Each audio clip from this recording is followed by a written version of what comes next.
Sejarah demokrasi di Indonesia mencakup berbagai perubahan politik dan perjalanan panjang sejak masa kolonial hingga masa modern. Contohnya, yang pertama, demokrasi parlementer. Pada tahun 1945 hingga 1959. Pada fase ini, Indonesia resmi menjadi negara yang merdeka dan menerapkan sistem demokrasi parlementer. Sistem ini berlangsung hingga tahun 1959. Yang kedua, demokrasi terpimpin. Pada tahun 1959 hingga 1965. Pada masa ini, sistem demokrasi berubah menjadi sistem demokrasi terpimpin. Sistem ini berlangsung hingga tahun 1965.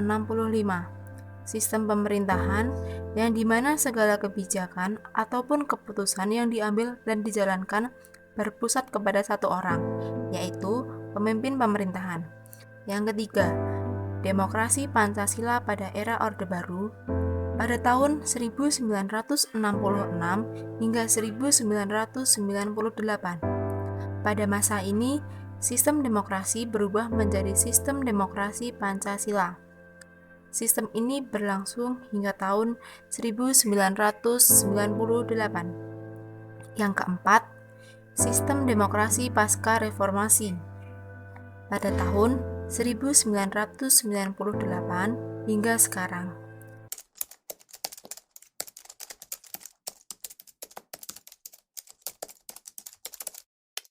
Isi mas, Oke mas, mau nanya sedikit ya mas? ya mas. Tapi atas nama siapa ini mas? Dewa. Oh Dewa. Tentang demokrasi ya. Ah, Yang pertama, siapa yang berhak menangani permasalahan demokrasi? sebenarnya kalau secara sistematis di konteks pemilu harusnya Bawaslu ya kalau buat demokrasi di konteks pemilu. Dan mungkin kalau secara umum pelanggaran demokrasi harusnya dari MK atau Mahkamah Konstitusi. Ya bisa. Terus, kalau dari masnya contoh dari pelanggaran demokrasi itu apa? Mungkin kalau pelanggaran demokrasi ya secara yang kita udah tahu ya semua ya, mungkin money politik gitu ya. Jadi kita ya politik uang gitu. Permasalahan uang ya. Ya. Oke. Yang pertama, yang bapak ketahui tentang demokrasi itu apa? Oke, terima kasih pertanyaannya menarik itu ya. Walaupun saya nanti jawabnya ya istilahnya kurang lebih ya. Demokrasi menurut pandangan saya yaitu sesuatu untuk mencapai musyawarah untuk secara umum itu untuk rembugan itu. Oke. Nah, itu namanya demokrasi. Nah, demokrasi nanti arahnya untuk mencapai mufakat. Kayak diskusi. Kesepakatan gitu ya, Pak? Iya. Sepakat. Kemudian ditentukan tujuannya itu untuk apa musyawarah tersebut. Gitu. Itu yang namanya demokrasi supaya tidak berat sebelah gitu. Adil istilahnya. Biar merata semua ya. Merata ya untuk mencapai kemufakat gitu. Yang kedua, Kan ada demokrasi terpimpin dan lain-lain, dulu ada pelajaran sekolah itu. Oke. Menurut ingat saya itu. Gimana? Ada lagi mungkin? yang kedua, seberapa penting demokrasi itu menurut bapak? Menurut saya itu penting sekali karena apa? Demokrasi itu nanti untuk menuju forum. Ada forum Pembicaraan gitu ya, Bapak? Pembicaraan yang akan ditentukan sehingga ada forum gitu. Jadi sangat penting untuk menentukan kesimpulan. Kesimpulan dari tujuannya Ya, di akhir tujuannya apa? bukan tadi ya. Itu penting. Pentingnya prinsip ini tercermin dalam proses pemilihan umum yang diadakan secara berkala di Indonesia. Warga negara memiliki hak pilih yang dijamin oleh konstitusi, dan pemilihan umum dilakukan secara terbuka dan transparan.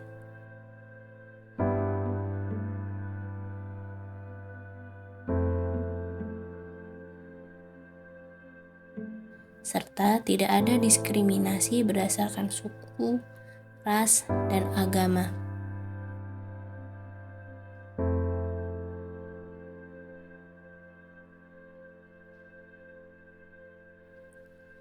Penting untuk diingat bahwa demokrasi bukan hanya tentang pemilihan umum, tetapi juga melibatkan partisipasi aktif masyarakat dalam pengambilan keputusan, kebebasan berpendapat, hak asasi manusia, dan perlindungan minoritas. Demokrasi yang sehat memerlukan keterlibatan aktif dari masyarakat untuk menjaga prinsip-prinsip ini dan memastikan perlakuan yang adil bagi semua warga negara.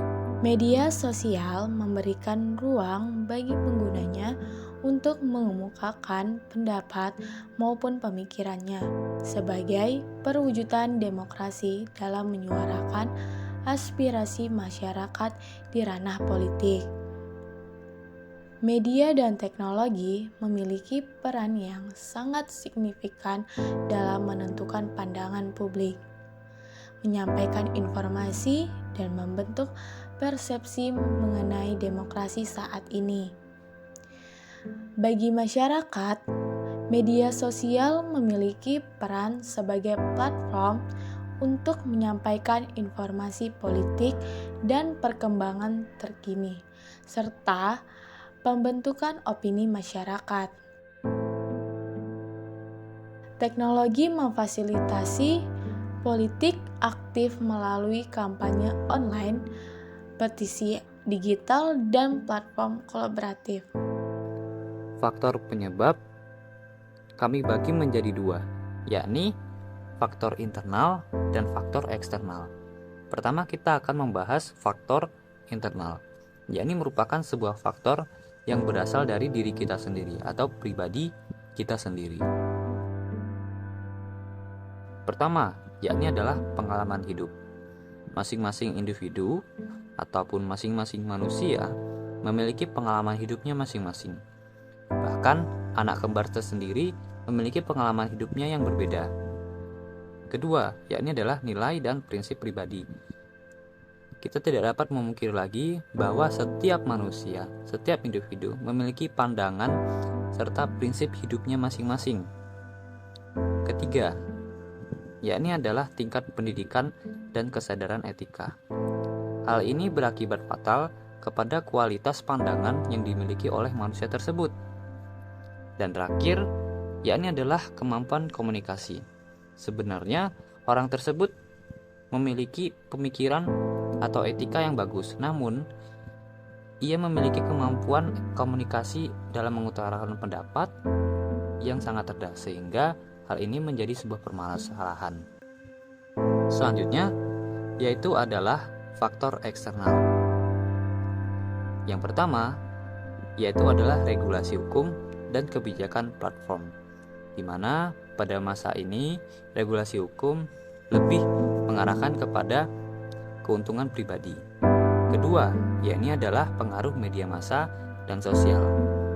Pengaruh budaya barat juga ikut berpartisipasi ke dalam turunnya andil permasalahan yang ada. Selanjutnya adalah harapan dan kesimpulan. Pentingnya pendidikan media dan literasi digital menjadi semakin penting agar masyarakat dapat mengevaluasi informasi secara kritis dan membuat sebuah keputusan yang informasional dan demokratis.